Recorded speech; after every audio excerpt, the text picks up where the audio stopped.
కల్వకుంట్ల చంద్రశేఖరరావును బీఆర్ఎస్ను బండకేసి కొట్టిండ్రు.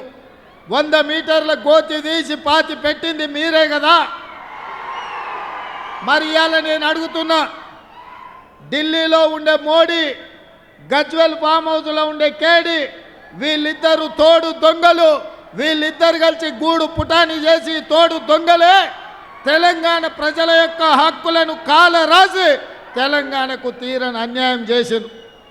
మరి తోడు దొంగలల్లా ఒక దొంగను బండకేసి కొట్టి రెండో దొంగను మీరు వదిలిపెడతారా అని నేను మిత్రులను అడగదలుచుకున్నా.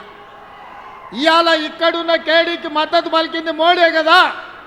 కాళేశ్వరంలో 1,00,000 కోట్లు దోసుకుంటుంటే పట్టుకొని కటకటాలు లెక్క పెట్టించాల్సిన నరేంద్ర మోడీ, భారతీయ జనతా పార్టీ కేసీఆర్ ఇచ్చే కమిషన్లకు కక్కుర్తిపడి ఇవాళ కేసీఆర్ దోపిడీకి అనుమతి ఇచ్చాడు.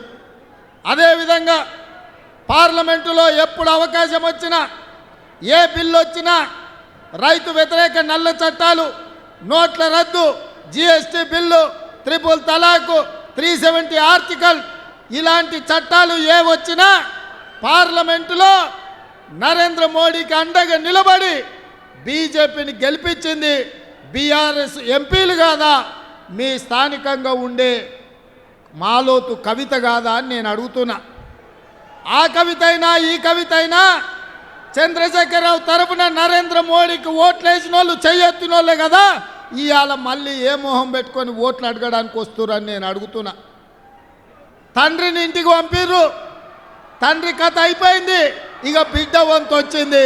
బిడ్డను కూడా జూన్ 1 తారీఖు నాడు ఇంటికి పంపించే బాధ్యత మా కాంగ్రెస్ పార్టీ కార్యకర్తలు తీసుకుంటారని నాకు సంపూర్ణమైన విశ్వాసం వచ్చింది. అందుకే మిత్రులారా, ఇవాళ ఈ ప్రాంతంలో ఓట్లు అడిగే అర్హత బీఆర్ఎస్కు లేదు, బీజేపీకి లేదు. నేను ఇవాళ ఈ వేదిక మీద నుంచి కిషన్ రెడ్డి గారిని, నరేంద్ర మోడీని నేను అడుగుతున్నా, మీరు 10 సంవత్సరాలలో మా పాలమూరు రంగారెడ్డి ఎత్తిపోతల ప్రాజెక్టు జాతీయ హోదా ఇచ్చిండ్రా?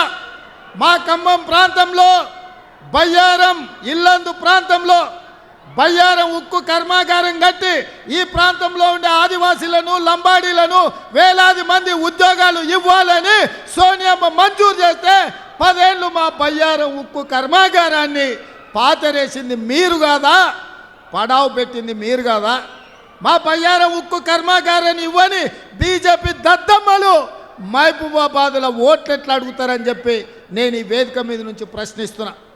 ఇదే కాదు, ఈ ప్రాంతంలో రైల్వే కోచ్ ఫ్యాక్టరీ కట్టాలి. కాజీపేట రైల్వే కోచ్ ఫ్యాక్టరీ కట్టిస్తే జాతీయ అంతర్జాతీయ స్థాయి గుర్తింపు వరంగల్కి వస్తుందని చెప్పి సోనియమ్మ మంజూరు చేసింది. కానీ నరేంద్ర మోడీ ఏం చేసిండు?